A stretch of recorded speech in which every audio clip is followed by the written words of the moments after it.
From Flourish DX, this is the Psych Health and Safety Podcast. With workplace mental health becoming a safety prerogative, this is the source of information on psychological injury prevention and health promotion.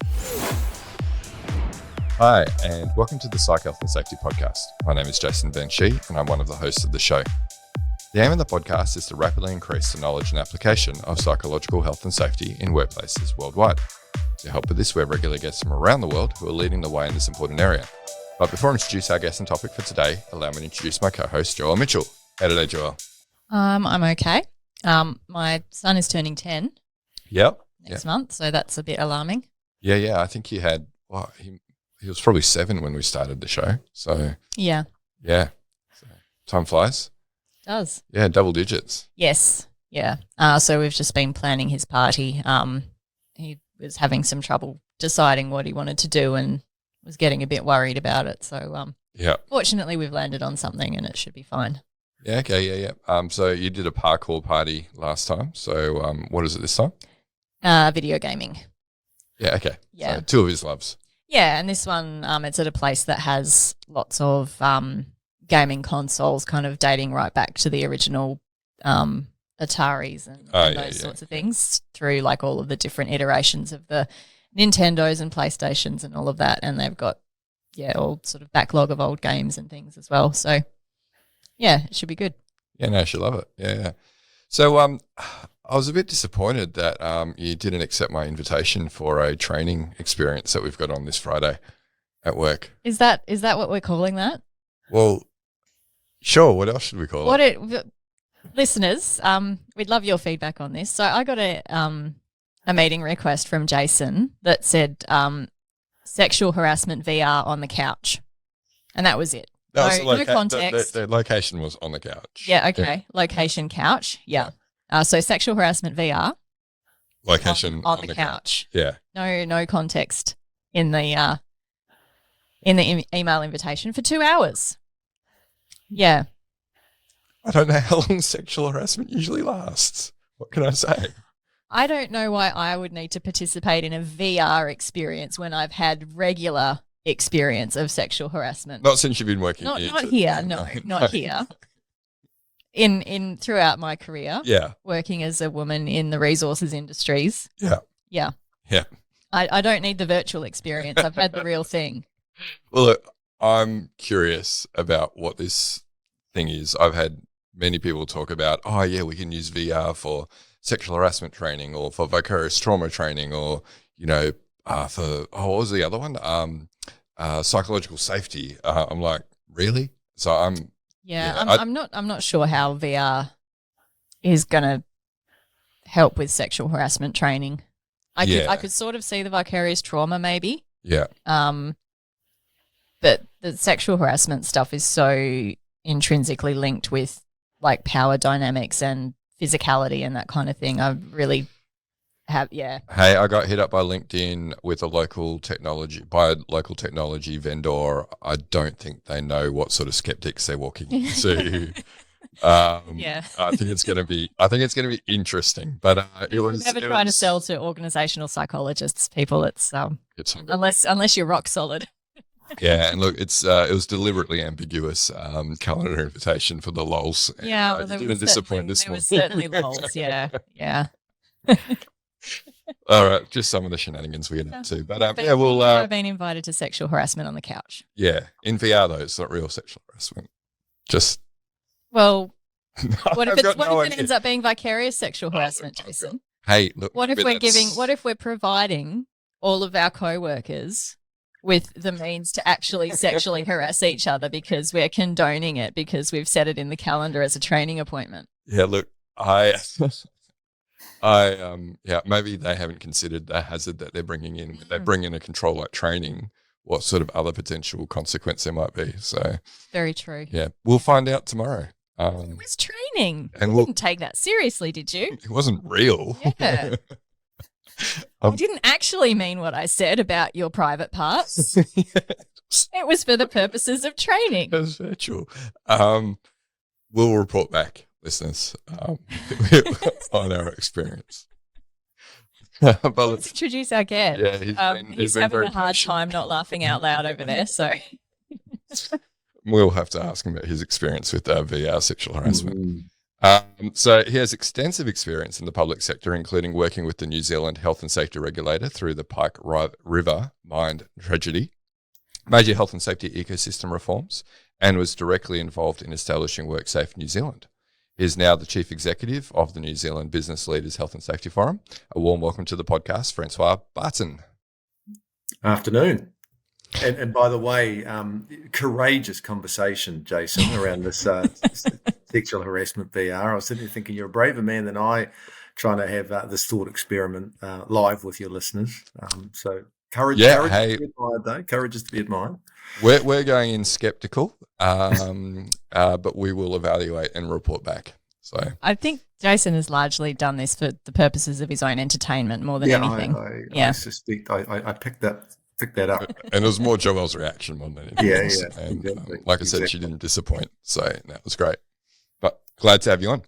Nice. Yeah, no, thank you. Really looking forward to the conversation. So, Francois, as you know, we like to ask a couple of easy questions to get into it. So what podcasts are you listening to? I'm a tragic. I tend to listen. I don't listen to work podcasts at all. I'm lucky enough to enjoy lots of stimulating conversations as part of my day job. So podcasts for me are like a step out. So I'm stuck between politics and history, where I tend to go. I'm a huge fan of Rest is Politics, which is Alistair Campbell, which is Tony Blair's former spin doctor, and Rory Stewart, who's a former Conservative MP, and they have a really interesting take on global politics, particularly UK politics, but global politics. The Rest is History is a really interesting sort of history podcast from origins of America to World War III, 2, 1, you name it, a really interesting history perspective. And in the spirit of long form, Hardcore History, Dan Carlin's Hardcore History. He has a 6-episode, 4-hour per episode history of World War I. Wow. And I've listened to it 5 times. And he just takes full toll of storytelling and just completely and utterly just envelops the listener in these stories and narratives around these big historical themes. So, yeah, I really just enjoy getting, I studied history at university, so I don't bring any technical capability to my professional job at all, other than, I think history very rarely repeats, but it often rhymes. And I think the ability to look back at where we've got things, where things have happened in the past and what can they sort of give us a sense of going forward, really fascinates me. So the history political sort of interface I find, hugely relevant. And probably the geeky part in me from a work perspective, I just see our work sits in society. Business work is part of businesses sit in our environment, in our community, which are impacted by our political space, which are, a reflection of history. So, yeah, I really love looking at history and politics. I listen to a history podcast as well, but it's not as highbrow as that. The one I listen to is called, The Dollop. So it's these two American comedians who do it's mostly American history. So one of them will basically choose an event and tell the story to the other one who doesn't know anything about it. But they go on tour. So when they're on tour, they do like local history. So they've toured quite a bit in Australia as well, which is quite interesting. And hearing them do like the first Thanksgiving from America, and then do contrast that with like sort of Australian colonization or Ned Kelly, didn't they do? They did, but they've done actually like sort of the first fleet to arrive in Australia and kind of how all of that happened. And then it kind of gives you some framing for why Australia and America are so very different. Well, I really like, I think that's the great thing about the rise of podcasts, is that they provide an opportunity for that to bring these topics, which historically have either been, sort of leather-bound library shelves, into actually a common way of engaging on these things that, they're made by humans, that humans will continue to engage with. Actually, maybe one that's a little bit like that, which is both fun, is probably the other one I listen to a lot of, is called Origin Story. And it's two British journalists, and they look at the origins of key words or key concepts. So the word neoliberal. So they'll do an hour on, what do we mean? What is it? And their basic view is, and it's probably quite a nice sort of segue into what we're talking about today, is what do we mean by these words? How are they used in common parlance, and what's the implication of that use? And so, neoliberalism. They did one on Ayn Rand, for instance. So, both concepts and people, and fascinating. So, I mean, I just think anything that makes the critical thought come to life, it's got my vote any day of the week. Yeah, absolutely. Now, can you tell us, please, about your professional career? Well, sold Christmas trees in London, pruned and picked grapes in New Zealand and in Europe, taught English in Zurich. So a real grab bag of work until I was about 30, and then the real world finally caught up with me. My more serious, probably, professional career saw me work in government, both environment, the Ministry of the Environment around sustainable industry, and then I got involved in the regulator for about 9 or 10 years in the area of health and safety. But the red thread through all of those has been working from government, but with business and alongside business, around how do we enable businesses in whatever sector they're in to be productively sustainable, or productively safe, or productively well. So, as we used to say when I was in environmental sustainability, you can't be green if you're in the red. So this is not a question of not being profitable, but it's how do we do that, not just for the next 6 months, but how do we do that over a longer period of time? And in the environment space, you're often doing that through sort of industry standards and brand market brands and things like that. And I just got tired of the absence of any more formal controls or regulations in some regards. So the opportunity to go into the then Department of Labour in New Zealand, which subsequently got rolled into an independent regulator in WorkSafe following a major mine tragedy we had back in 2010, was to sort of get an experiment of what's it like working in a context where you've got sort of regulatory compulsion as part of your toolkit to affect change. Because it looked easier in the environmental space. It'd be great if there was a rule around this, I thought. And very, very quickly realised that actually the presence of a regulation or a rule does not have necessarily any impact on whether people will choose to do it or not. It certainly has an impact on how they view what you're asking them to do. And so, through that experience, the role, I got very, very interested very quickly around the role of organisational culture driving performance. And if you're interested in culture, the only common ingredient is always leadership. And when I looked at the role of leadership driving culture and culture driving performance in New Zealand at the time, we just didn't have senior leadership as an agenda item around the health and safety discussion. Well, mental health was not even anywhere near the agenda at that point, back in 2009, 10. So we built the forum. We sort of thought we engaged with, from the Department of Labour, engaged with a bunch of business leaders and had the support of our chief executive at the time. And we created a forum of business leaders who wanted to come together to sort of, I guess, really indicate the importance of their leadership work at the top around, the cultures they create within their organisations. And so I helped get that established, and then stood back into my WorkSafe role, but then had the opportunity about 8 years to step back into the chief executive role of the forum. And that's where I've been since, which kind of brings the best of all of my work experience together. If I think of my language teaching as a joke, but more seriously, language is complex. So how do you distill complexity for people to be able to actually, get to the nub of the issues? Environment was, how do I work with businesses around good sustainable business practices? And health, safety, and mental well-being, again, are really sort of social sustainability drivers. So, I mean, my basic philosophy is I don't think business is a good thing or a bad thing. I think it's a really important thing. And most business leaders I meet want to do the right thing.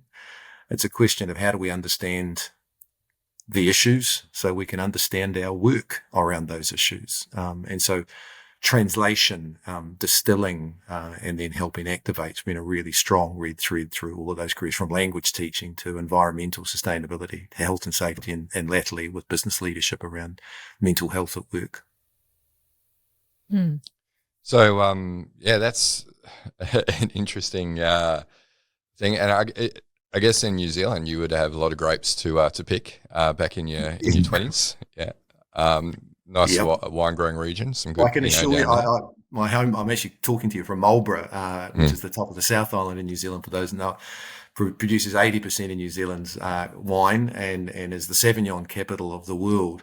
I don't like Sauvignon Blanc for what it's worth, and I can assure you there is no romance in working in a vineyard. You don't do something once; it happens 25,000 times. But yeah, no, I mean, again, it was a real privilege, I think, growing up in a province like Marlborough, in terms of being connected to real work, and understanding the breadth of people that do work, and again, I think being closer to businesses in their communities about their intentions, I guess, and I think sometimes, particularly in a government situation, there can often be skepticism around where business is coming from. I like to start from a sort of a benefit of the doubt perspective, I guess, around, best intentions, so how do I help people translate their intention? So if you're telling me you care, okay, how do we make sense of what that means? How does that turn up in your leadership of your business so that you're profitable and that care gets expressed? And so, it's going to be a big theme, I guess, we're going to duck in and out of through today's conversation, but it's that translation of a concept to action is the hard part. Yeah, absolutely. And I guess in your role as chief executive, that's something that you're trying to distill, right, and to spread. So what does your role as chief executive of the Business Leaders Health and Safety Forum entail? Well, listening a lot, engaging and listening a lot. So, we've got about 400 chief executive members across the New Zealand business landscape, from public sector and private sector, local government, profit, not-for-profit. So, I can't go in there with lots of answers. I need to be really listening and asking lots of questions. And so a huge part of my role is both one-on-one and in larger groups, really connecting with those chief executives and what I call their chief executive constellation, that board, their engagement up into a board environment from an authorizing perspective. Because, what interests the boss fascinates the team. Well, the board is the chief executive's boss in many cases, so that governance angle is really important. But also, chief executives in many regards don't do a lot. They really help activate and direct what others do, and so their executive team and that senior management groups. So I call that that constellation piece. I spend a lot of time engaging with those people, understanding what their issues are, understanding where their challenges are, understanding where their ambitions are. And so from a forum perspective, I can't get too technical at all, because talking to a transport sector is very different to talking to public sector. Is very different to talking to meat processing or viticulture or winemaking. So how do we go to what I often call the Shakespearean themes around these issues? What are the common things that are always of importance that are challenging for everybody? And so I spend a lot of time listening. The distillation often doesn't always occur in my head. In fact, it very rarely occurs in my head. It occurs with them pulling together other groups of leaders and experts, and pulling together those that know and have the detail. And then we develop resources, reflective resources, so question-heavy resources that enable businesses to solve their own problems, I guess, because no one knows their context better than they do. So I'm not going to tell them otherwise. We get to host a lot of discussions, both with experts and with New Zealand leaders as well, to share what's good. And increasingly, we're realizing, no matter how good you are within your own organization, you operate in a national ecosystem. And so the role of regulators, the role of the whole government system, the government ecosystem, can be helping and hindering doing the right thing. So we're increasingly starting to think about what's a good system advocacy role that we can play, because we have quite a unique perspective across a range of sectors at a senior level around the things that are making being safe and healthy and mentally well and productive harder than it needs to be sometimes. And so obviously COVID and the impact around supply chains and migration levels and borders being open and global labor shortages and plus also just everybody being absolutely exhausted. what's our sort of story to the system around what we need to enable businesses to be the best they can for themselves and for their people. So yeah, it's a great job. I mean, I get permission to be really curious and wide ranging. And I get to basically, by definition, talk to really, really high performing, smart people. So yeah, there's not been a day in the last 8 years where I've not felt hugely privileged at the opportunity I get. So yeah, it's great.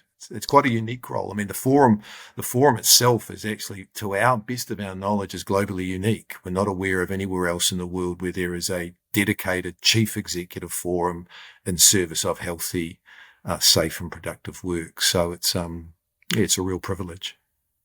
Yeah, well, definitely your work and the work of those within the Business Leaders Health and Safety Forum has travelled across the ditch. So we're definitely aware of it in Australia, and we've seen some of the great resources that have gone out. Yeah, conquering nice. Australia is no mean feat for a New Zealander with the barriers. It's great what you're doing, and interested to unpack a bit more about the work, particularly around psych health and safety. Yeah, so leading on from that, can you tell us about some of the work the forum is doing in psychological health and safety?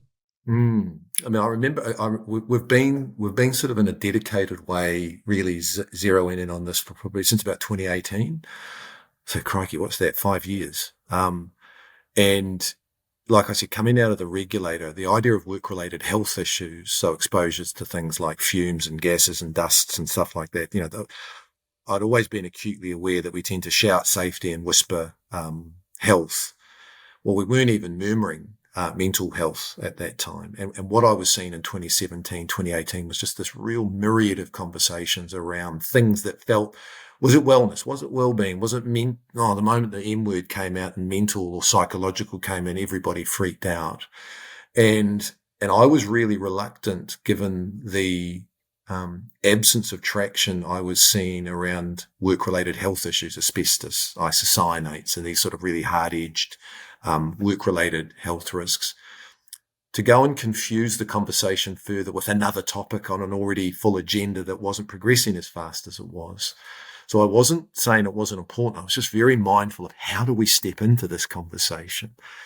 So when I put forward my work plan for the year to my board and mental health wasn't on it, they said, "Where's mental health?" And I basically told them what I just said to you, and they said, "Yeah, we'll get it in there. So you need to work it." And so it was a good example of the board putting good tension on their chief executive. So what we did was we realized very early on, almost like as a function of what I was saying just now, was there was just no clarity of what we meant.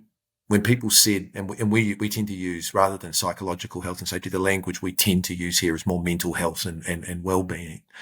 I could say what it is, and the diversity or the spectrum of understanding of what people thought I meant, or what they thought when I said those words, was from well-meaning executives talking about healthy body, healthy mind. And so going to a whole bunch of things around, important elements around physical fitness, smoking cessation, healthy eating.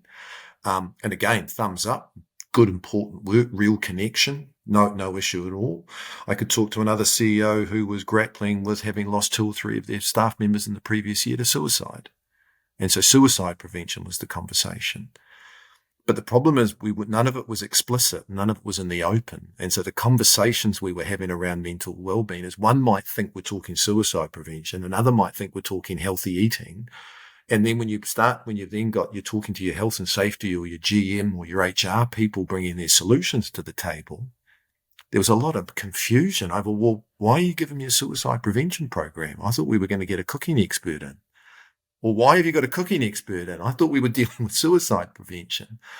So what became really, really clear for us early on was we needed to really provide some support. Step one was, and kind of still remains, do we understand the issues?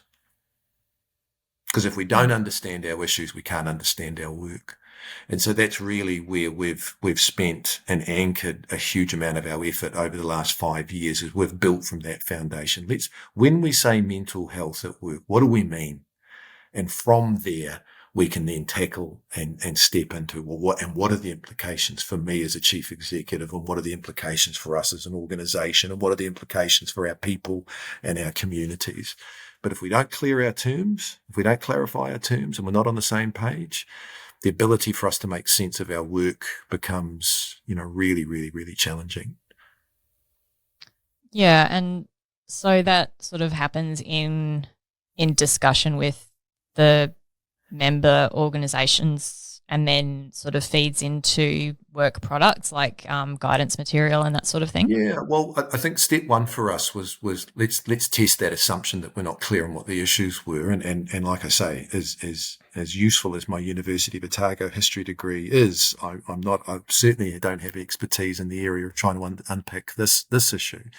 So in New Zealand, we're very fortunate to have, in a long-term forum friend, Dr. Hilary Bennett, who's probably reasonably well known, not just in New Zealand, but who's been working her entire career in this wider area, and she's been helping us with a lot of our executive leadership work.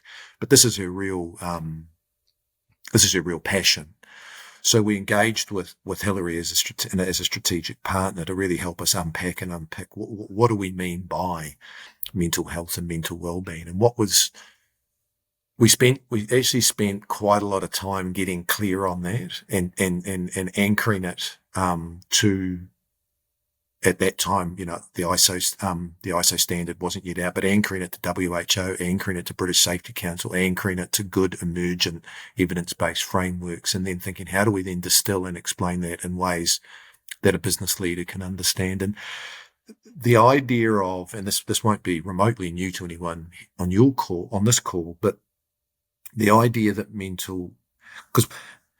so that the things we ended up sort of unpicking and being able to sort of say is, when we say mental health, let's be honest, most people feel that it is mental ill health, not the presence of health. So step one was saying, actually, this is a continuum. Actually, just anchoring the fact that, and we use the unwell to thriving continuum. So when we say mental health, we don't just mean depression, anxiety, suicide, and distress. We mean a continuum. And this is, I'm not telling you these things to educate you, but this was the conversation we were having. It's a continuum everybody is on. This isn't a frontline issue. This is a person issue. If you're a human, you're on this continuum. So it's universal. You're moving up and down it all the time. So it's dynamic.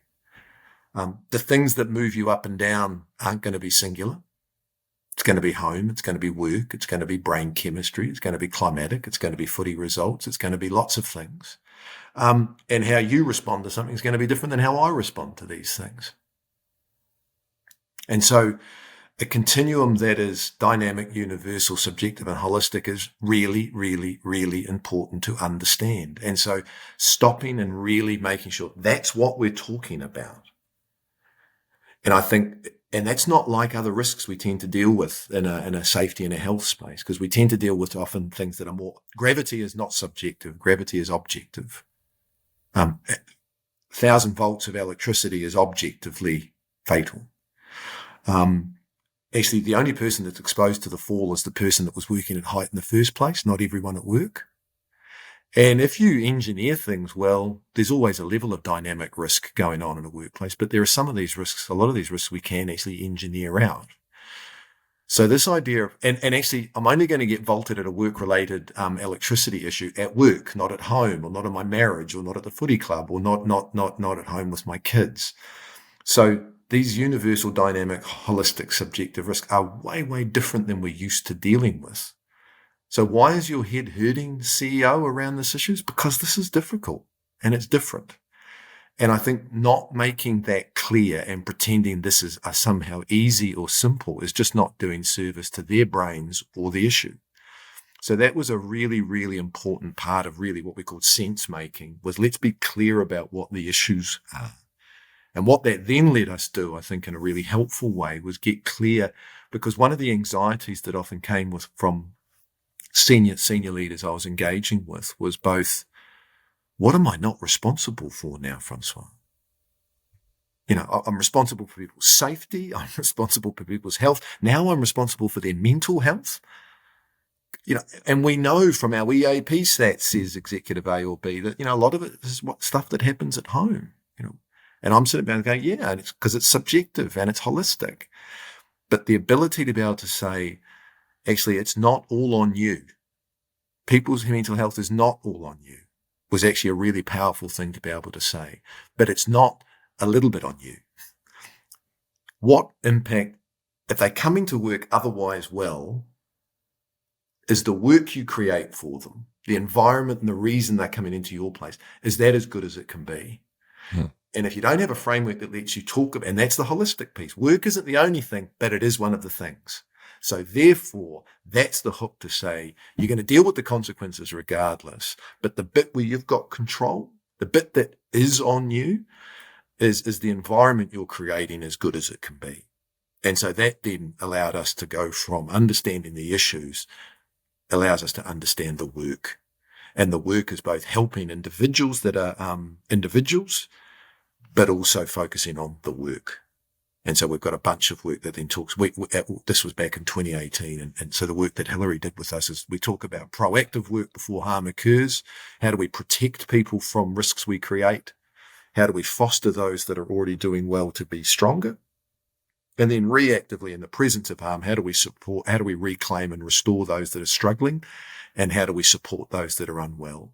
And this idea of, and so I know that there's other ways of sort of framing that, but again, if we hug to the evidence, the point is there's a spreadsheet, there's a balance of activities we need to be doing. And so all of a sudden, the idea that yoga mats is going to fix your problems, of course it's not going to fix your problems. And anyone that tells you it is clearly lying to you.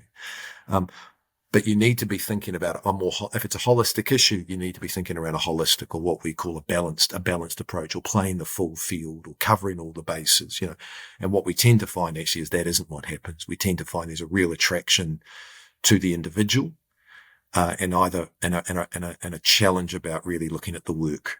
But if you don't understand the issues, it's really hard to make sense of the work. And so really that's where I think that's the cornerstone of the work we've been doing for 5 years. Everything we do comes back to those things. If you care about the mental health of your people, you need to accept what it is, and then from there get clear what's yours, what's the obligation, and the obligation is the work you create, and where are the opportunities to help foster and restore people's well-being. So you've got some choice and some control there. And broadly speaking, I wouldn't say it's necessarily transformed it for lots of people, but the ability to actually distill it in those terms has allowed a lot of organizations to actually then almost use those 4 quarters almost as their well-being strategy. What are we doing across those 4 domains?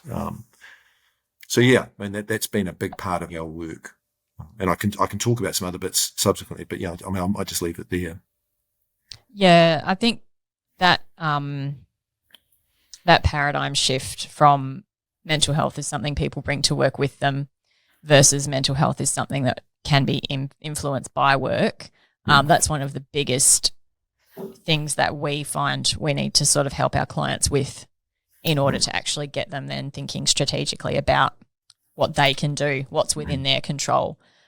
Because, there's, I guess, this sort of history that we have of really framing mental health as something that exists inside somebody. And so helping people to make that switch in thinking, and also to, I guess, move away from, well, how do we know if it's a work issue or a home issue? Well, okay, if somebody does, rock climbing and base jumping in their personal time and then they work as a scaffolder for you, you don't decide whether or not you're going to give them fall protection based on what they do in their leisure time. If they're exposed to a heights hazard while they're at work, you need to protect them from that heights hazard as far as you can. Same for psychosocial hazards. It doesn't matter what's going on in their home life. If you're exposing them to the potential for harm at work, you need to take steps to prevent that as far as you can. Well, and I mean, a bit of a sore spot for you is we're good at rugby here. Better than Australia. not for Joelle directly, no. No, I don't sports ball at all. No. But we're also in Western Australia, so we're more AFL than rugby over here. I won't anyway. talk cricket. I won't talk cricket at all because actually, no. Anyway, I won't get into a sports conversation. Yeah. But we have a lot of rugby. We play a lot of rugby in New Zealand, and I dislocated when I was playing as a younger man. I dislocated the idea of a rugby injury turning up at work on Monday and guess I can't, if I've got a physical job and I've just dislocated my shoulder, there's kind of a sense of you dumb idiot, but get on with it. So again, I'm not loath to use the word stigma. I sometimes think we overplay the stigma piece as a barrier, but I think it's more of an understanding piece. I actually think we're broadly a lot more comfortable talking about those broader mental health and wellbeing issues in the last 5 or 10 years. I think there's been a significant lift in that stigma piece, but I still think there's a level of ignorance, and not pejorative ignorance, but just a genuine, maybe lack of reflection at times. And like to your point, Joelle, I think there's almost an unintended, almost non-pejorative, ignorant double standard that a rugby injury or a mountain climbing accident, there's almost a nobility or it's okay. Whereas the idea that it might be something mental we find that a harder line to accept around home impacting work. And I guess the other thing is almost like there's always impacted work. Yeah, there's sort of almost an expectation that if it's mental, you can compartmentalize that aspect of it and still, like, you can sort of mentally put that to the side and then just carry on at work as usual, where you can't do that with a physical injury. So there's a little bit of getting past that kind of mentality as well. I think so. And I mean, I want to be really clear. I mean, my sense is what's really been encouraging for me and affirming and really energizing is, across the forum membership, the vast majority of the business leaders I deal with, they know full well the idea that you leave your personal self at the factory gate before you work. I mean, that's a very minority view now. I think the challenge is, but I can see if they've broken their arm, and to what extent is, and you get into all the old classic issues of, well, what stressful workload for you is actually a good tension for me that keeps me busy. And so again, that's why understanding that mental well-being or mental health in response to these things as a subjective piece is a truth. It's an uncomfortable and difficult truth. And I wish it was other, but it's not.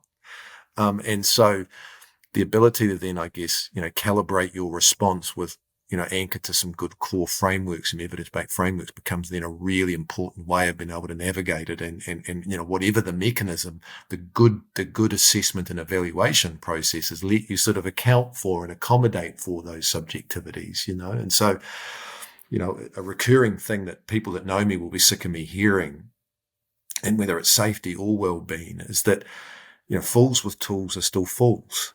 And what really worries me about the mental health at work or psychological health and safety bit is that there's a plethora of tools out there, and maybe less in the psychological health and safety. What there is a ton of apps that you can get that will evidently solve all of your problems, and the fact is they won't. And so how do we ensure we're not? And when I use the word fools, I mean it in a sense of, again, non-pejorative ignorance. We've got to know what we're after so that we can pick up the right tools in the right way at the right time. And I always think from as a not-for-profit with a broad membership base, how do we grow smart demand? How do we grow smart informed demand? And so, whether it's, we've got a number of members that are clients of yours. I've got a number of members that are personal clients of Hillary's and Umbrella here in New Zealand and others.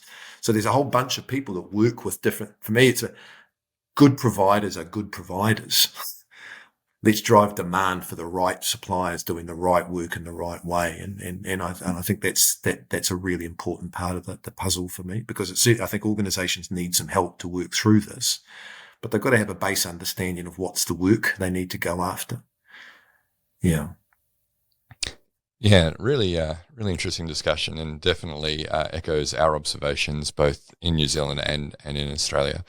The model that you have with the Business Leaders Health and Safety Forum around mental health, that circle diagram is pretty much bang on with the integrated model. Like you say, though, in that reactive space, it's split into two with, what are the accommodations that you're providing versus what is the support that you're providing to ill workers. So, we're a fan, and definitely the work that we've been doing with the government health and safety lead there in New Zealand. We've been interacting with a number of CEs in government agencies, and they are very familiar with it. So that's kudos to you and your team for the work in educating them on that and going, well, this is a holistic approach to mental health in the workplace that goes beyond just, like you say, wellbeing apps and looking, trying to apply Band-Aids to bullet wounds. Like, let's actually think about what are we doing to protect harm, and then what are we doing to accommodate and support workers as well. Yeah, sorry, Jason. Just before you go on, I think that Band-Aids for bullet wounds it's quite a nice. I remember it was almost like the light went on for me. Around and Hillary was the one that helped flick the switch, was this idea of mentally healthy workers, mentally healthy individuals, and mentally healthy work. And it's just such a powerful, and sometimes I say it and I see in people's eyes, they're saying, yep. And I'm going to think about that again. And I think, Joel, when we spoke recently, someone shared with me recently, she was an Australian director on a New Zealand board here. And she referred to the fish or the aquarium.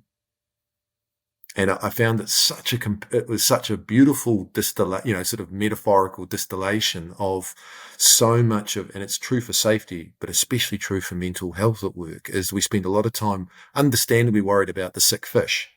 And we either look after the sick fish or take them out and nurse them back and then put them back into an environment that helped contribute to the harm in the first place. And actually what the business and what the organization has control of is bugger all of the fish. But the pH level, the water temperature, the water cleanliness, the quality of the pump, how often is the pump filter changed? What's the quality of the gravel at the bottom? Is there an entertaining little treasure chest with a lid that bobbles up and down? What I can affect the aquarium. And if I can affect the aquarium, I've got a hang of a lot better chance of ensuring the fish that are swimming around are in good health. And so that idea of sort of being mindful of, where are in our well-being efforts, are we focusing more on the aquarium or more on the fish, can be often a way, it's a little bit cute, but actually it allows people quite quickly to go, we're spending a lot of time focusing on the fish. And if I've got 2,000 fish, that's a lot of fish wrangling. But we've got 3 or 4 aquariums across our 3 branches or 3 divisions. All of a sudden, actually, from an efficiency perspective, we're going somewhere different. So, yeah, I'm not willing to be glib with that sort of comparison, but I think it's a really, really, I think it often helps people sort of go, okay, that makes sense, because I'm spending a lot of money on my fish and I'm just not sure it's making a difference. And in this current environment, especially with price of living, inflation, I'm sure you've got inflation issues there. We've just dipped into recession. Once you've spent that dollar, it's gone.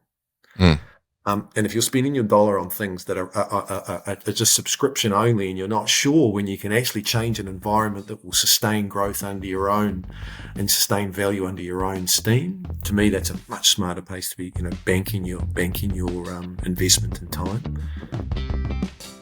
Hi listeners, Jason here. We hope you're enjoying this latest podcast episode.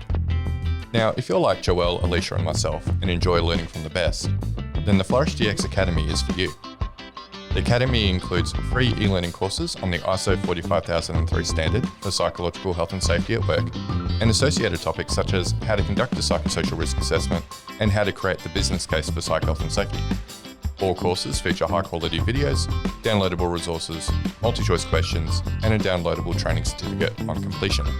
Take your learning to the next level with all Flourish DX Academy courses included within the Flourish DX mobile app. Select podcast episodes from the Psych Health and Safety podcast and sister podcasts from Canada and the USA are also included. Get started with Flourish DX for free at www.flourishdx.com/get-started. That's www.flourishdx.com/get-started. Now back to this episode. Yeah, I love how you're articulating it. You're definitely singing from the same hymn book as what we are. But what I noticed actually at that last session that we ran over there, that analogy, the fish or the aquarium, once people get it, it's such a useful way to shorthand the conversation. because they were all sort of using that language, saying, well, hang on, are we talking about the fish or are we talking about the aquarium? And everybody understood it. And then they were able to move straight into, all right, yeah, no, we need to shift back and talk about the aquarium, not the fish. It is a really, once people get what that means, it's such a great way to shorthand that discussion. And so when you look at it from if you think you've got filters and you've got water temperature, but when you can put that into a corporate or an organizational context where you've got all your HR functions and you've got your operational demands and you've got all of those corporate assurance, they're all your aquarium levers.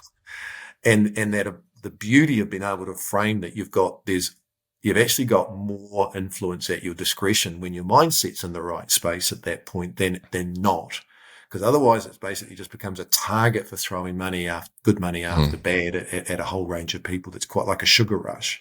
Whereas I think, one of the examples I shared, I shared at that session, Joel, but I've shared numerously times, was one of our members here they called it a kaitiaki network, which is kaitiaki in Māori is this idea of stewardship, the idea of sort of stewardship, guardianship.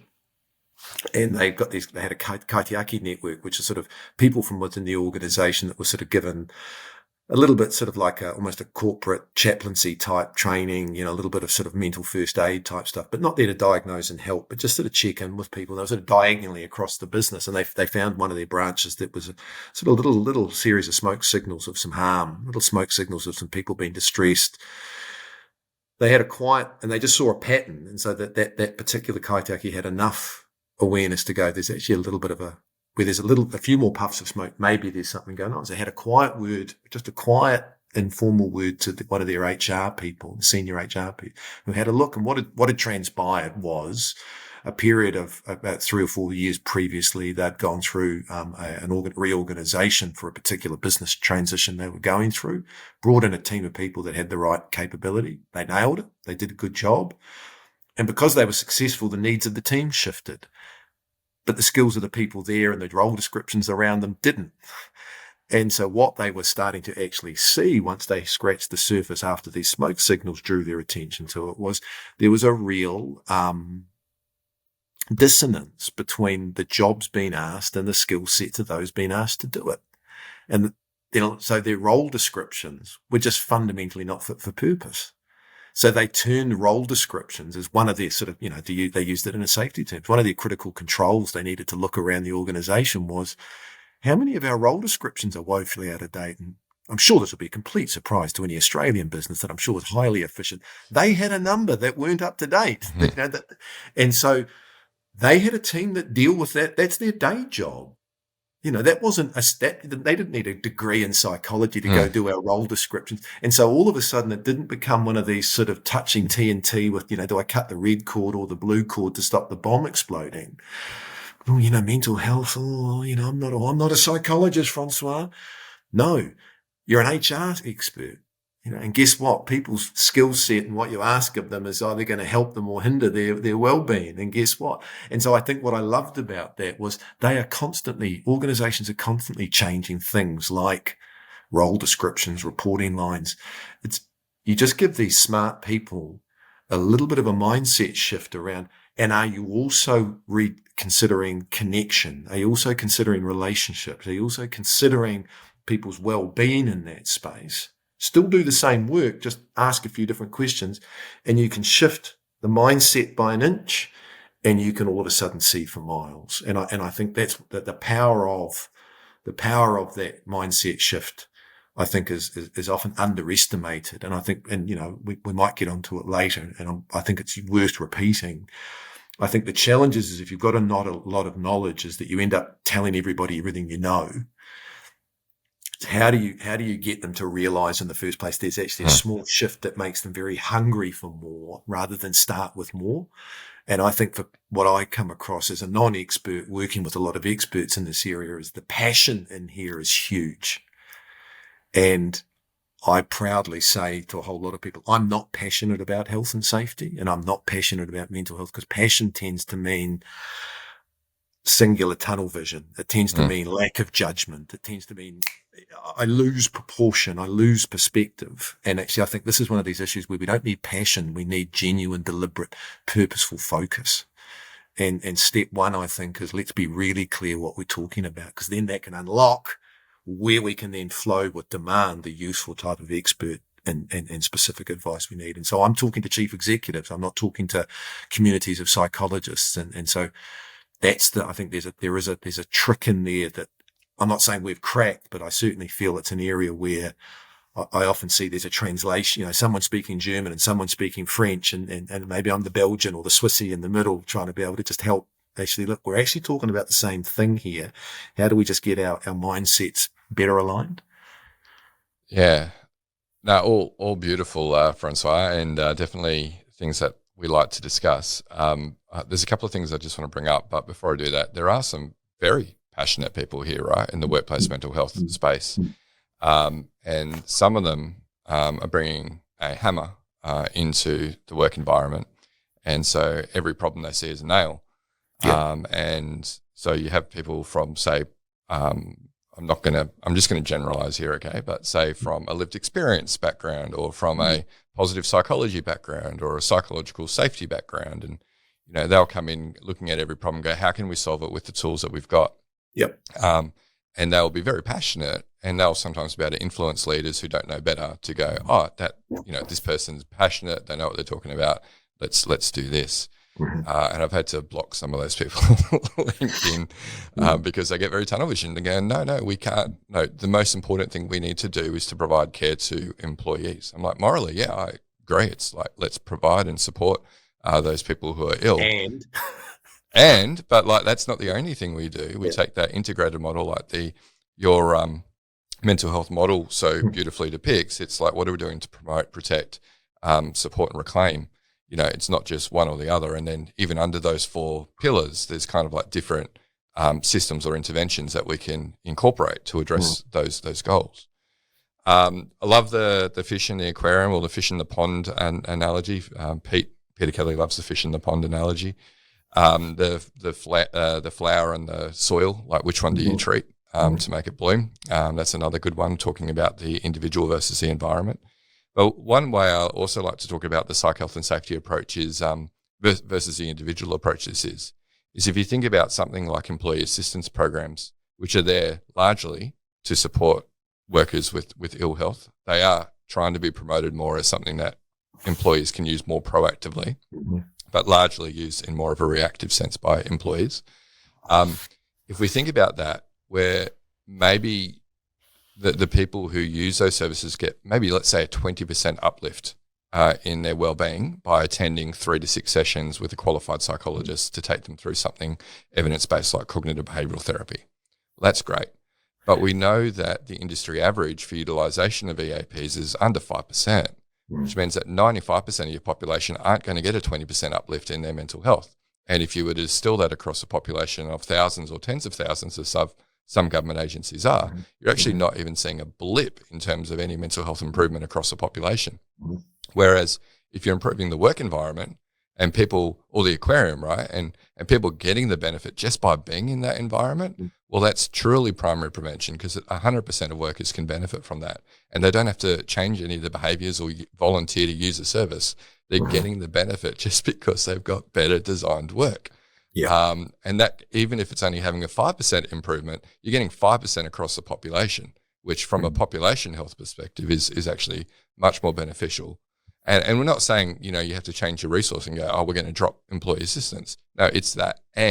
But think about where you're going to get biggest bang for buck.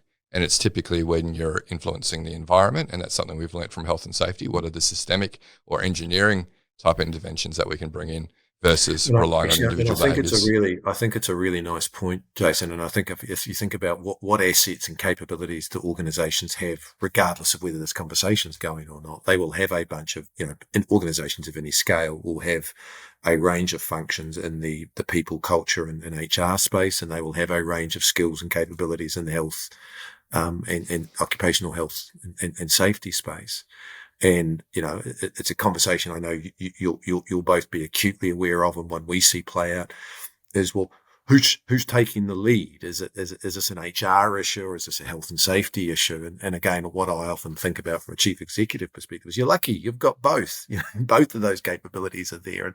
And again, maybe slightly oversimplified, but I think often the HR space takes us to the individual, and the safety place takes us to a risk and system approach.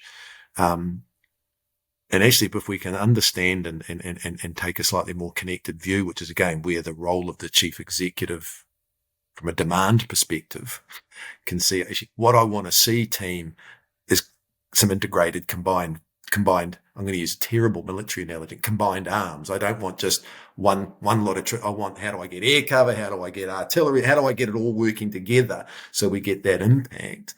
I think that's why the leadership piece is so important here, because otherwise you end up in, it's true. The moment you get more than two people, you've got politics, right? And so in every organization, there's going to be issues around, who's securing the resources, now I think, we've got to overcome that.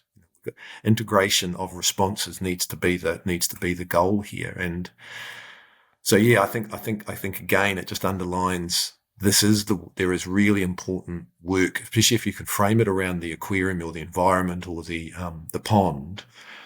That one of the CEO's greatest complexities is breadth, that all the issues roll to their table one way or the other, and equally flow down in a constructive way. So the idea of the work environment is they've got more of the levers that can impact the environment within their wheelhouse than any other function in the room. So the role of the SLT, the exec table, the board, and the CEO, they don't have to pull all the levers, but they have to acknowledge all the levers are pullable. They all can have an influence. So, hey, lever owners, my expectation is that we're being as smart and as integrated as we can. Now, I want to be really clear that I'm not, that's a challenge for a lot of organizations. And I'm not sitting here thinking all of the forum members are completely nailing that, but I'm certain, we did some, at the start of this year, we do these things called CEO connection calls, which are just small group, 3, 4, 5 CEO 1 hour Zoom calls, where I just connect and help facilitate, whatever the topic is. And this year, at the start of the year, we sort of talked about navigating the storm clouds. How are you as CEO seeing 2023 unfold? And it was sobering, in the current environment. And then what do you do? And then so actually general social fatigue and divergence was one of those issues, was one of the issues that people are seeing crankier. I don't know if that translates across people with shorter fuses. We're seeing a rise in violence. We actually had a terrible, today's, the 20th of July, there was a shooting in downtown Auckland where 3 people were killed today. That's an extreme example, but talking across some of the forum members, parking attendants getting pissed on by clients, people being king hit from behind, screwdrivers through eyes of postal workers, not for theft, just for anger. Also just broader fatigue issues around labour shortages and other things. So we didn't just stop there. I said, well, how are you going to navigate these things? And so one of them was around making sure we're really nailing down our critical safety risk control. So that was a really important thing. But keeping our fingers on the pulse of where our people's well-being and mental health was one of the others. And one of our CEOs said in that call, her biggest realization in the last 2 years through the work, that she's been involved in with us was recognizing that changing the work is an option. And it was as simple as that. Now, she's so smart and their organization is really capable. Just knowing that was enough for her to then get a whole lot of other things. So they've leaned into the whole flexible hybrid workspace. They've got lab staff and they've got field staff and meatworks and they've got other staff out on farms. So really, a couple of 1,000, 3,000 people. Now, flexibility is exclusively a question of home or office. Well, that's a really binary conversation. Whereas she completely embraced it. What does flexibility for all mean? How do we can start to define flexibility? And what that did is it addressed employment and recruitment and retention issues, staff equity and fairness. It started to actually increase and allow them to be more flexible from a market response perspective. But it was actually acknowledging that the work is a genuine mode of change rather than it is what it is and how do we plug something in or roll something out. that was such a concrete expression, such a concrete demonstration for me of a small mindset shift in the right person can have a really material impact on what becomes then, how do we meet our CEO's demand in that way usefully? So, and that's not an HR thing or a safety thing. It's an organizational thing. And I think if you look at HR and safety as two really core capability units within organizations, I'd want both to be playing their part, not one or the other. I mean, how do you see, is that something you see? How does that debate, is that a debate you're seeing across I'd be particularly interested. Is that something you're seeing in your Australian clients that who owns this from a functional perspective? Yeah, definitely. It's a bit of a stoush between health and safety and HR. HR, they tend to like to hold on to the portfolio of workplace mental health. Health and safety we're seeing maybe reluctant in picking up the mantle, even though this is now falling under workplace health and safety legislation here in Australia with the regulatory reform that we've seen. And then there's some health and safety people who really want to play in this game because they believe in that systems level approach, right? And seeing how, from a physical health and safety perspective, it can have such a bigger impact across a population than just individual level interventions. And then, sometimes being waylaid by HR. It's probably rarer than common at the moment, at least, that they're playing nicely together. Yeah, so I've certainly spoken to some companies who are sort of actively transitioning ownership of this scope of work from the people function through to the safety function. So they are being quite deliberate in how they're doing that. I think the other thing also is to distinguish between ownership of the risk management cycle, if you like, and then ownership of controls, and recognising that really a lot of your psych health and safety controls are actually going to sit within the HR function. So while health and safety might have ownership of the processes and the procedures around identifying hazards, assessing risks and exploring, what are the sort of the contributing or driving forces behind those, a lot of that, the solutions are actually going to go back to the systems of work that belong to HR. So there's that sort of distinguishing of who actually owns what piece of this Venn diagram and where do we overlap and how do we make sure that the sections of the Venn diagram are overlapping well. I think that's sort of where we need to land. That's a really lovely articulation, I think, Joelle. And I think, and again, I think what it affirms for me is if you don't have cascading from the board to the chief executive or from the chief executive to the board down, if you don't have an understanding that actually you want to get high performance, you want to be across this efficiently and effectively, and you want us to unlock the good stuff that comes from this. Actually, you want to be really sniffing out, are my teams playing well together? Because my expectation is we're in sync and we're in line. And I just think, I think very often, and I've got real empathy for the size of the agendas around a lot of our chief executives tables at the moment. How do we make it as easy as possible for them to understand why that integration is important? What are the questions they can be asking of their teams, and what are some core frameworks or some structures to enable them to do that? And that's more around the why, I think, the why and some critical maybe what's to then let the team get on with the how. So I think that and so I mean, I don't know what you're seeing from a governance perspective, but again, I note that the Institute of Directors has been really good, close friends of the Business Leaders Forum here on keen to hear and understand, but I'm still seeing, it still feels like really governance communities getting their head around what are we responsible for. That still feels like maybe they're a couple of 3 years behind even where the chief executives are. Is that similar with what you're seeing in Australia? Yeah, I think so. It's very much starting with how do we do this risk assessment piece seems to be the starting point. And then it's, okay, we need a competence uplift as well to go along with that. And then, and we need systems of work to sustain it over time. And then, okay, and we need some governance to make sure that the systems of work are actually doing what they're supposed to be doing. So, and maybe that's sort of being driven by the regulation in Australia, and that's kind of why people are starting with, we need to do a risk assessment, because that's what the regulations are basically telling them they need to do, is identify your hazards and implement controls and monitor controls. So that's kind of where they're starting. And then once they get started with that, they recognise that there are lots of other pieces to this puzzle that they also need to think about. So that generally tends to be the pattern that we're seeing. There are other organisations who I guess have been thinking about this and have been sort of developing strategy over probably the past 5 years, and so they're more mature in their thinking. They've been doing a lot more of that front end work, more related to governance structures and long-term strategy. So for those organisations, it's a different picture. But I would say for most organisations, they're just going, oh no, we have to react to the regs and then think about what else they need to do.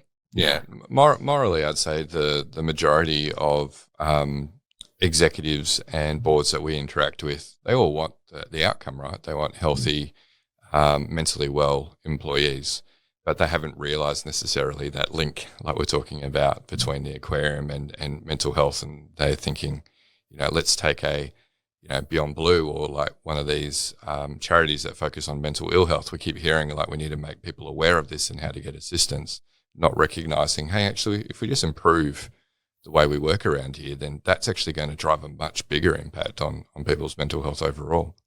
But Francois, we are talking about something that's fairly mature, right? And organisations are still grappling, still trying to get their heads around this as well. Like Joelle was mentioning, it's getting thrust upon organisations and people are having to make quicker decisions because of regulation reform here in Australia, but not so in the rest of the world. So I guess for those that aren't grappling with this yet, who aren't at that level of maturity yet, what are the implications? Well, I often say to people, one of the things I often see people reluctant to step into the space out of a level of maybe a concern around their own maturity is, it's like opening Pandora's box. There's a level of anxiety of opening Pandora's box or worrying that there's rattlesnakes under the stones. Well, the rattlesnakes are there regardless. Whether you look, Donald Trump famously said during halfway through the first branch of COVID, he stopped testing and then said and so the positive rates were very low because they weren't testing. Yeah. Guess what? People were still getting COVID just because you weren't capturing it. So I think the dilemma for those, the implications of those that are sort of maybe reluctant to grapple with this is you're going to be dealing with all of the consequences of not managing it. You're going to be having people walk out the door and you won't know why. Or the things that they're walking out the door at a point where skills retention and recruitment's really, really important. You're getting these people walking out and you're ignorant of what you could be doing around that. So I would say you're going to be dealing with the consequences regardless. You're going to be having that's important. Just to cut you off there, sorry, Francois. No, is that it's something that I posted about recently about this risk blind spot. What is your appetite for this risk blind spot? The less you ask, the less you inquire, the bigger the blind spot. But like you say, they're still going to be experiencing the same outcomes that we'd expect for mentally unhealthy work. So yeah, and I think also I one way or the other, maybe it's inverse or from a recruitment perspective, I can imagine. Do you want to be the place of work that's? I've been speaking to a bunch of organisations, and maybe it's manifesting around some of the maybe the more fashionable elements, but questions like work-life balance and flex workplaces, they're just table stakes now, right? They're just table stakes. They're almost not even asked for because the working assumption is if you're not even in a space to bat for that, come on. And so, the worker expectations are shifting up. And so if you're not wanting to step into that space, you're going to find yourself, I think, increase. Now, where the future of work sits and how that, I'm agnostic on what that could look like. All I know is it's going to be different than what it was. I've got a beautiful 16, almost 17-year-old daughter. I can tell you, she just got an excellence grade on a year 12 paper on addiction. That's what they're studying at year 12. So tomorrow's workers are sitting in a different space. So not stepping into the space, the implication is whether or not you like the fact that that's where it's going. I'm not saying that's a good thing. I'm just saying it's a thing. So you can either move with that thing and respond to that thing. And that doesn't mean following a fashion and psych safety is the new black or whatever, but there is change afoot. Now, you either want to be thinking, how do we understand what that looks like? People will leave and you won't know why. And I think there's equally an element that certainly in New Zealand, and I think to an extent in Australia, there has been sort of a stalling of our safety performance improvements as well. And sometimes I think and some people are quite reluctant around, look, as someone actually said to me just recently, Francois, everyone has mental health. I get that, but you only have mental health if you're alive. So I'm going to focus first on making sure people stay alive. Interestingly, this workplace has never had a fatality. So it's kind of like, yeah, I don't think that's your acute need. But there's kind of almost this artificial trade-off between safety first, then mental health. And it's kind of your and thing. So I think one of the potential implications is, yes, truck hit person killed. So that was a safety incident because it was acute blunt force trauma that killed this person. And it was clearly something around that occurred in the cab of that truck or in the workplace space that resulted in the death. But is it possible, just possible, there might have been some other stuff going on in the cab of that truck and the head of the person in the cab of that truck or the head of the person walking across that gangway or wherever that contributed to that factor? So again, health on safety and safety on health. Hugely important dynamic. And so again, one of the implications of not stepping into the space is actually you might be kneecapping your own safety performance improvements and a whole range of other performances that are just going. So I think the challenge is, how do we make them bite-sizable? How do we make them not just feel like more, but bring some alignment to it? But I mean, I think one way or the other, and COVID has been like this. COVID has fundamentally changed some things, but my broader hypothesis is that what it's done is it's just accelerated existing cracks. It's accelerated and made and amplified changes that were already present. And so I think, particularly around flex and hybrid work, again, the jury's out on how that's going to land. But the idea that everyone's always going to be at the office all of the time is patently not true. Are there benefits of getting people there? Yeah. Well, be clear on what they are. Make it a good place to be. Extract all the value of being with colleagues that you can. Do it purposefully. Don't just do it with beanbags and spiral slides and, drink machines in the corner. So, the world is changing, and I think sometimes for us as sort of tragics working in the space a lot of time, I think language counts. And I think, psychological health and safety, I mean, they're three really problematic words, right? Psychological, health and safety. How do we mainstream this, and how do we find other ways? And that's why I think colorful metaphors and powerful narrative and I think the ability to start small become really important tactics and practices, because otherwise what this becomes is just another complex nuggety issue on an already massively full of, where does inclusion and diversity? Well, guess what? That's part of the same thing. It's not a separate thing. It's the same. ESG, this is your social sustainability commitment. So how do we align these things so they're not additives, they're integrated value adds, and I think that sometimes it's actually just going to be hard work.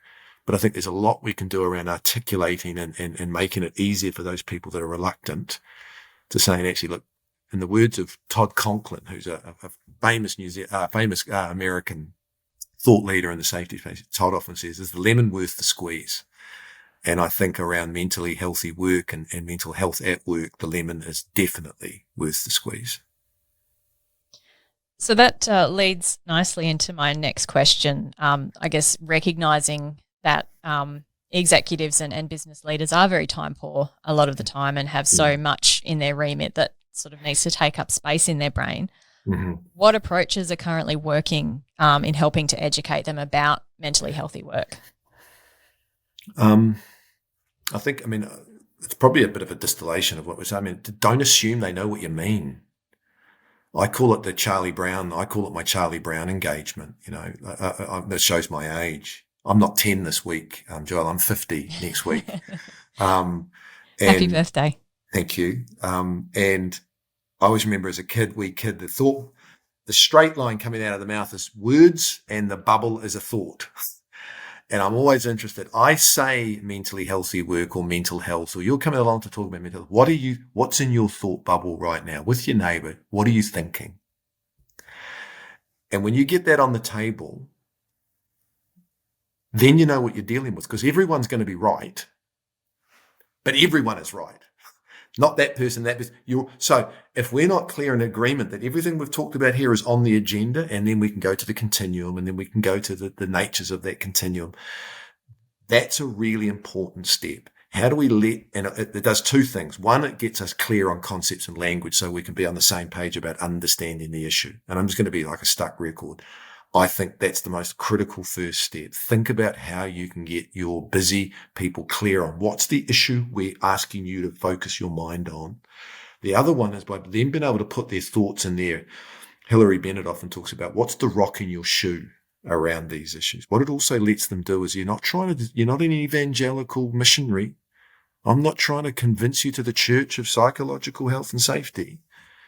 What are your concerns? What's your rock in the shoe? Well, I'm worried I'm responsible for everything. My rock in my shoe. Where does individual responsibility sit in this conversation? Why is it all me? And you go, actually, guess what? There is some individual responsibility and there's some work. There's mutual responsibility here. So what you can do is the worst thing you can do with, I think, busy people is tell them that they have to do it your way. How do you elicit for them? Where is their mind currently and what's their bugbear? And then guess what? The evidence we know we have access to is actually there's a way through here, but orient to where they're at, not to what page in the Bible you're at around how you want to bring them to the shining path. And I think I just see again and again and again, that's the mistake people have engaging their senior teams. They either start with a product or they start with their view of the truth.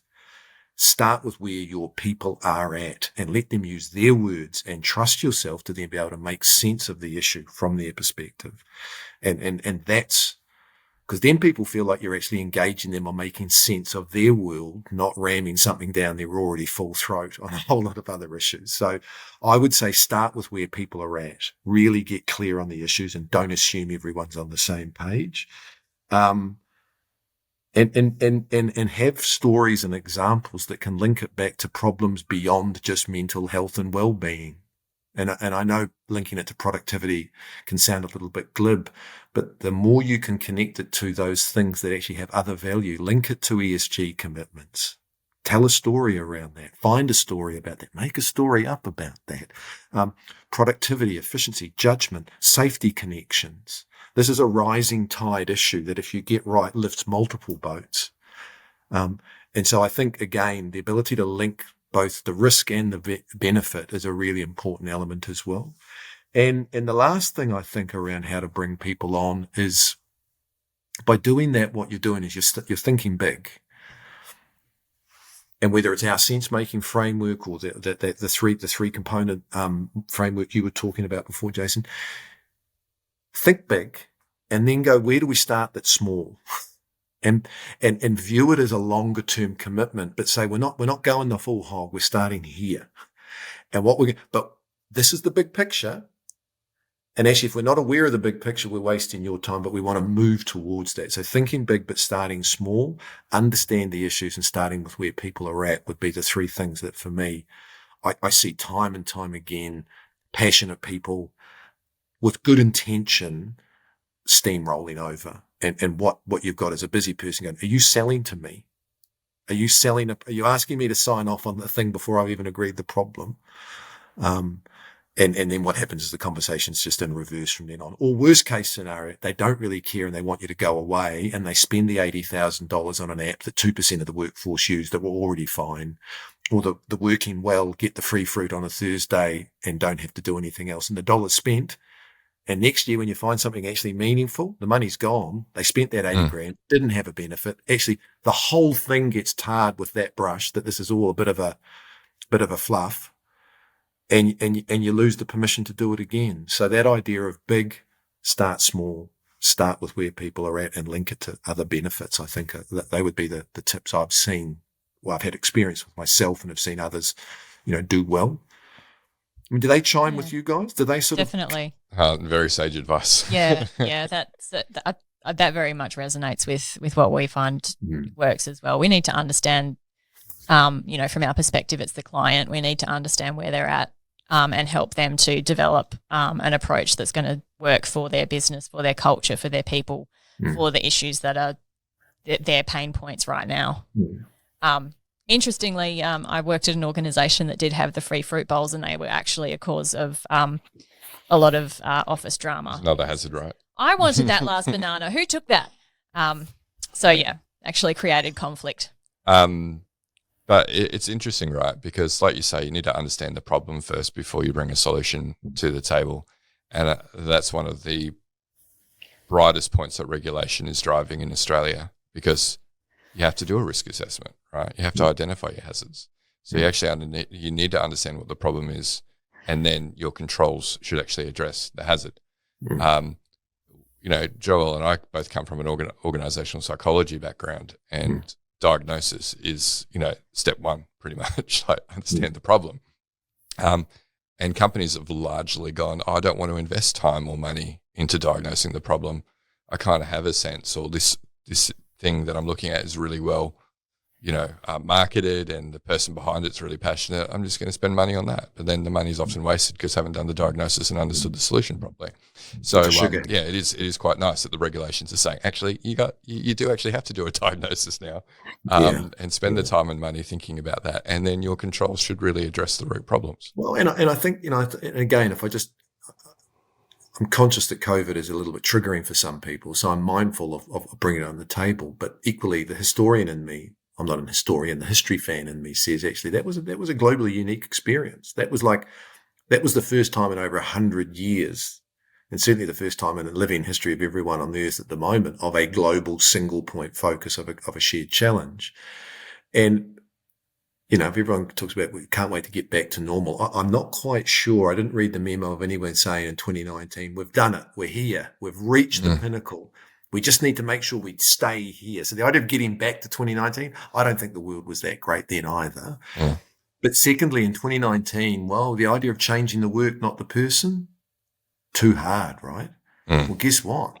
I can work from home. I can mobilize my entire 2,000 person workforce to work at home with laptops in a week if I have to, and do it. I'm thinking of my friends and family in Auckland and friends in Melbourne that had protracted long periods at home. Guess what? They managed to make work happen. So I don't want to get into issues of vaccine mandates and state control and all of that freedom stuff.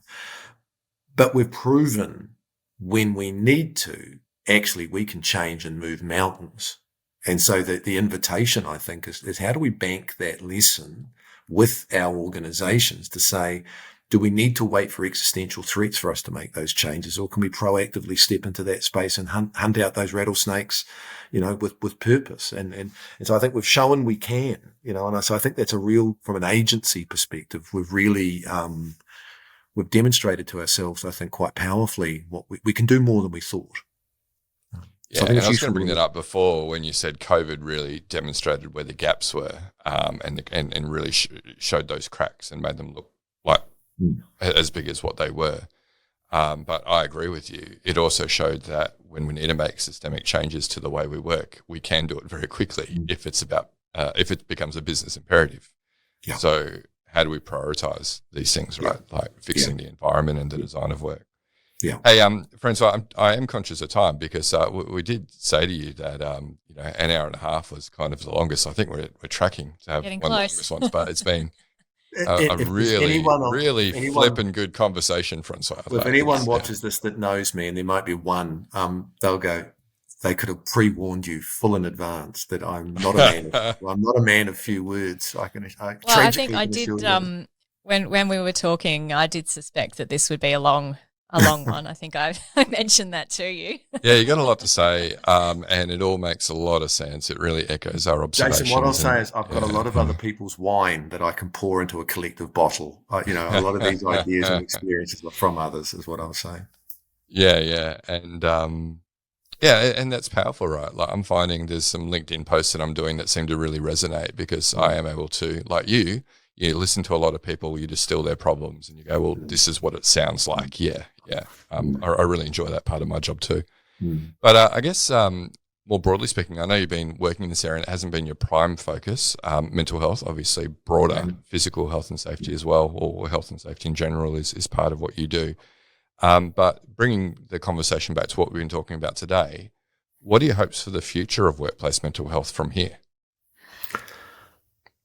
I think my hope is around us being able to get to a point where we we can frame healthy and safe and mentally well workplace in a more singular, combined, integrated way. And so for us in the forum space, we redid our 10-year strategy about 2 years ago. And it was the work we were doing that I'd done with Hillary, and this idea of thriving people really resonated with me, because I've worked in a regulatory space and we talk about beyond compliance. Beyond compliance suggests compliance is a bad thing. Compliance is a really important thing.